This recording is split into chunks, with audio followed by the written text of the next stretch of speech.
नमस्कार, मी पाटलो पाटील. बांबू महान्यूजमध्ये आपल्या सर्वांचं स्वागत.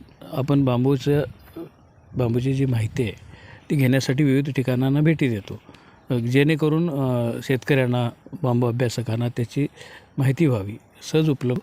तर पितांबरी उद्योग समूहानं जी बांबूसाठी काम केलेलं ते खूप मोठं काम आहे आणि या कामासंदर्भाची माहिती सर्वांना होणं आवश्यक आहे. तर ते आपण आज बोलणार आहोत. माझ्याबरोबर माधव पुजारी सर आहेत, पराग साळवे आहेत आणि गुरुप्रसाद बेर्डे आहेत. तर त्यांच्याकडून जाणून घेणार की पितांबरी उद्योग समूह बांबूसाठी कोणत्या कोणत्या ॲक्टिव्हिटीज करतं. नमस्कार पुजारी सर, तुम्हाला भेटून खूप आनंद झाला आणि आपण या दापोलीमध्ये आलो. तर हे जे आपण बांबूबद्दलचे जे ॲक्टिव्हिटीज चालू आहेत ते आपण समजून घेऊया. नमस्कार पाटील साहेब, आणि ऐकणारे सर्व जे शेतकरी वर्ग आहेत त्यांचं पण स्वागत मी करत आहे. इकडे पितांबरी हे मागच्या 15 वर्षापासून नर्सरी बिझनेसमध्ये आहे आणि आपण नर्सरीचं जे मातृवृक्ष इथे लावलेलं आहे त्याच्यामुळे चांगल्या प्रकारचे आपण झाडं लोकांना देतो आहे आणि त्याचा फळ पण चांगलं आता दिसायला लागले सर्वकडे. आणि आत्ता जे मागच्या 5-6 वर्षापासून बांबूबद्दल आम्ही खूप आता काम करतो आहे बांबूवरती. आणि बांबू हे ग्रीन गोल्ड आहे आणि पुढचं न्यू जनरेशनसाठी पण बांबू हा खूप कामाला येणार आहे. कारण जे झाड जे आहे, झाड एकदा तोडलं की परत ते उगवायला 15-20 वर्ष लागते. पण बांबू तसा नाही. बांबू एकदा तुम्ही लावलात की 5 वर्षामध्ये तुम्ही कटिंग सुरू केलं की 50, 55, 60 वर्षापर्यंत तुम्हाला बांबू मिळू शकतो त्याच एका बेटापासून. तर बांबू हा खूप उपयुक्त आहे. नमस्कार सर. नमस्कार. आपण ज्या बांबू पार्कसमोर उभं आहोत तिथे आपण पितांबरीने 36 प्रकारचे बांबू लावले आणि आपण इथे बघितलं की कोकणामध्ये कुठला बांबू मोठ्या प्रमाणात चांगल्या प्रकारे वाढतो.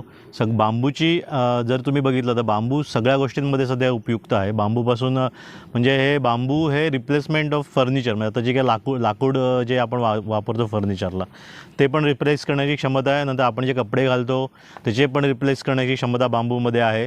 बांबूचे यान आपण करू शकतो.